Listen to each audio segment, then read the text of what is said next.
Chapter 6 Hotel California. Suddenly, a muted bang, like a hard popping sound, erupted from down below. The entire tower jolted and rocked. "Mommy, what was that?" Naya asked. "Probably just a tremor," Naomi said, getting up and walking to the window. She didn't even convince herself. 3 more pops shook the cube, and then slowly they all started losing their balance, and Alex's sports drink slid off the table and crashed all over the floor. "Naya!" Naomi shouted, grabbing her daughter and Alex in a frantic scramble. "Mommy!" Naya shouted in terror. With the last bit of grip on the floor and in her hands, she threw Naya and Alex onto the couch. She took a cushion and a pillow from another chair, threw them down on the kids, and then jumped on top of them, gripping the edges for their lives. The entire cube tower swayed, tilted, and then like a tree splintering after a lightning strike, the scaffolding snapped, and the cubes fell and tumbled over each other, ripping wiring and pipes from their connections, and slamming into the homes and businesses within a thundering fury. Most of the cubes maintained their integrity, and even some of the plexiglass windows survived the destruction, but the power of the fall sent people ricocheting off the walls with the force of a car accident, and the scene inside many cubes looked similar. Screams from inside and out echoed through the streets as the tower fell, but for an eerie 30 seconds after the fall there was silence, save the occasional click or bang of the last of the scaffolding falling to the earth.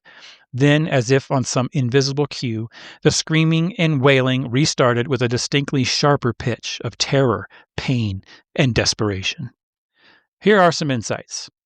For context, things that we didn't see in that specific passage, there are what they call cube towers in areas where, real estate is more valuable and cubes have accumulated and accumulated and accumulated. They've kind of taken the next logical step. Why put a cube on a valuable piece of land when you could stack 10 of them on that same piece of land? And so that's what they've done. These cube towers have risen. They're held together with scaffolding. They're not the greatest looking things in the world, but it's a way to get 10 times as many families on the same, square footage of land. And in this case, in Los Angeles, this cube tower is located on a pretty prime development spot.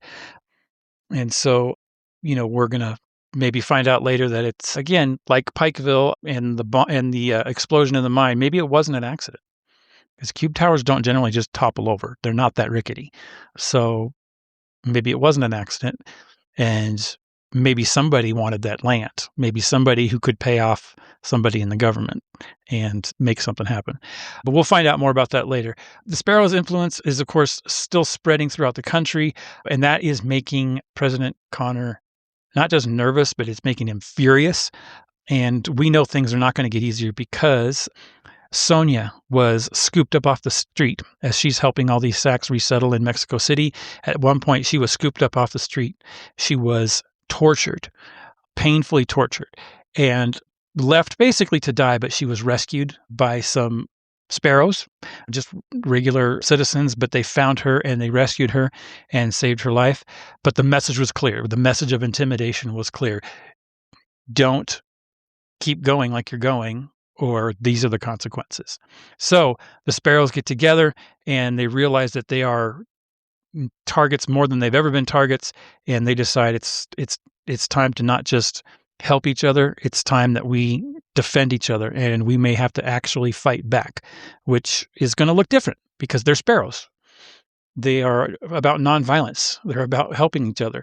How do you fight back when your whole MO is nonviolence? Well, turns out it just takes some creativity, and there are a lot of ways to do it. So things are going to get interesting. So hang on for Chapter 7.